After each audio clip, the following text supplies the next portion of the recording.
Border Collie overexcitement. It kind of looks like this. Squirrel, squirrel. Dog, dog. Or maybe even bird. Paper bag flapping. Four-legged things. Things that fly. Things that move. Things that have wheels. Noisy things. Unusual things. If you have a Border Collie or any dog that gets overexcited about the surroundings, then this is a video that you don't want to miss. If you'd like to make life better for you and your dog, the Border Collies and I would love you to join us. Yay! Good job! You may think that your dog lacks focus, but if you really think about it, your dog has excellent focus on squirrels, other dogs, moving objects. So it's not that your dog can't focus, it's more that your dog just isn't putting his attention where you want it. Traditionally, trainers would look at things like barking, pulling, and nipping and try to address these things while the dog is doing them. But another approach is to train for the situation and not in the actual situation. This makes a lot of sense because when your dog is in the middle of a reaction, he's not likely to be in a good state of mind to learn something new. Think about it. If you're in the middle of a confrontation and someone tells you to relax or calm down, would you immediately be able to even want to change your state of mind? But if you prepare yourself for conflict ahead of time by learning to control your reactions and be in a calmer state, then when you experience that confrontation, you might actually be able to make calmer choices. Nice. Good work, buddy. Excellent. It's the same with our dogs. Nice. Reasons that a dog may get overexcited can vary, but let's say that the dog is fearful of new things or fixates on things he's afraid of. Maybe your dog lacks confidence, because let's face it, a confident dog doesn't tend to worry so much. Maybe your dog just doesn't know how to calm himself. The skills that you might want to teach your dog in those cases would be things that increase confidence, resilience, and calmness.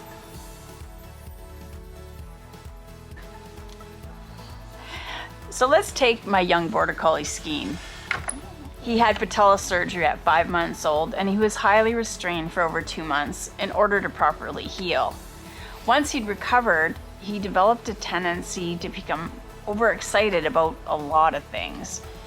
During his recovery, he got used to being restricted and sedentary, but then sometimes he would just get really frustrated and bark because he wasn't allowed to play or run at that time for the sake of his physical recovery. Whatever dogs do on a regular basis are things they will tend to repeat. I had a really interesting and educational session with an exceptional behaviorist, Tom Mitchell from Absolute Dogs. He pointed out to me that Skeen was repeating the patterns he had learned, which was no one's fault because the surgery was necessary, but Skeen's lifestyle after his surgery was to sleep or lay down, be in a crate, or go in the dog stroller. Then, out of frustration, he would sometimes just get really excited and vocal about something. And he was especially dramatic because of his lack of ability to move or respond like a normal dog. Your dog may not have had a surgery like Skeen did, but think about your own dog's daily patterns. What does your dog do every day?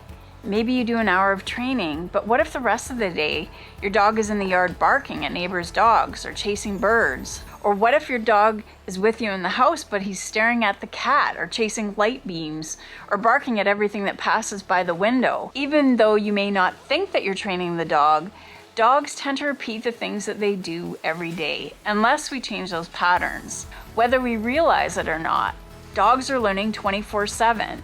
So if we want our dogs to behave in particular ways, we need to have a training plan that considers all the things our dogs are doing. Dogs will repeat what they know until they learn a new and better way to cope. Here's some questions to ask yourself. What things does your dog do that you don't like? The next question, look at each of those things and decide what you want your dog to do instead. So think about what your dog could be doing instead of the things he's doing right now. For example, is he barking at the dogs next door? Then maybe you would like him to be quiet and calm and unbothered by those dogs. Those are goals that you can work towards. First, by containing the dog in a place or places where the options you don't like just aren't possible to repeat. Sometimes it means keeping the dog on a leash or a long line if you know that your dog's reaction would be to immediately run towards the fence, for example.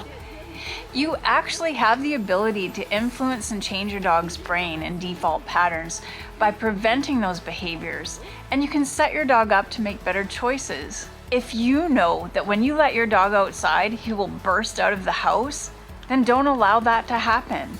Leash your dog. Change things just a little so that running out of the house isn't the best reward. For example, you can scatter treats inside the door, or sometimes open the door and just don't go out at all. Change the dog's choices and you can change the dog. Also practice marking and treating distractions on a regular basis until this becomes your dog's default. The video above shows you how to do this. If your dog is really struggling to focus on walks, then sometimes a training session is just a better option than a walk. I used to have an Aussie called Chance, and he was always very stressed on walks. When I finally moved to this acreage, I stopped taking him for walks, and it was amazing how calm he became. I realize now that those walks really didn't help him because it was very stressful. I'm not trying to say that your dog doesn't need exercise or attention. They absolutely do. But exercise and training are best accomplished in areas where your dog is not highly distracted and stressed. Sometimes that can be in your house, in your yard, in a quiet park.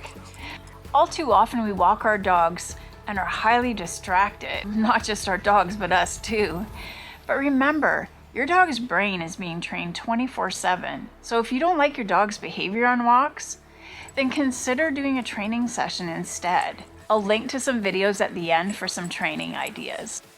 One of my struggles with skiing is squirrels on my property. They literally surround the house.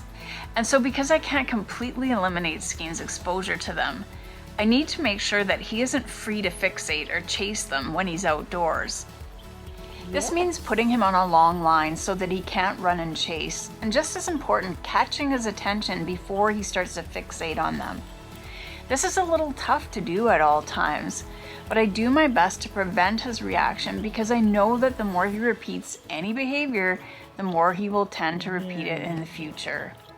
But also, if I work on getting his attention when a squirrel is right above his nose, that's going to be a lot harder than practicing getting his attention without the squirrel there at first.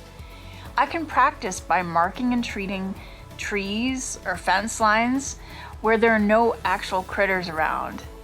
One thing you can do to help reshape your dog's patterns is throw a treat towards an area of distraction and then give him a jackpot of rewards when he comes to you.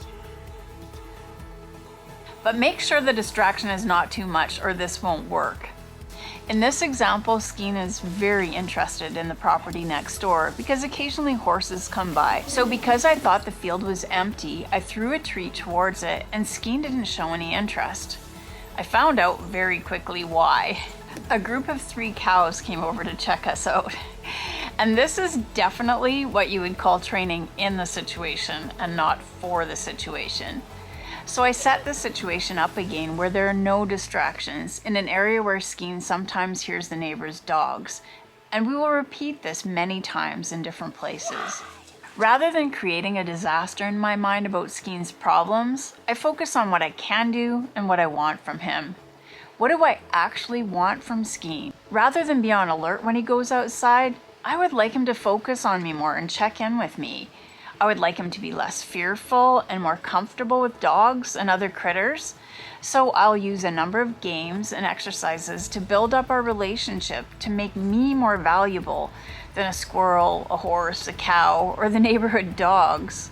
One way to set our training up for success is to use all of Skeen's daily food for training. We have to feed our dogs, and a hungry dog is more motivated for training than one that isn't. Skeen isn't a really foodie dog, and so when I'm working on distractions, I need to use food that is more valuable. Food like chicken, turkey, cheese, fish. He actually really likes dehydrated bananas. I also make homemade treats that are essentially like a homemade dog food. I do use some kibble as well for a lower value treat. And my dogs get supplements from broth in a slow feeding bowl. The things I've mentioned can help you build a foundation for your overexcited dog. Many small steps forward can lead to new and exciting destinations. Each new game and exercise is another tool in your toolkit for building a great relationship with your dog. Right here is a video that will show you more of the games and exercises that I'm doing to help my dog skiing increase his confidence, resilience, and calmness. See you there.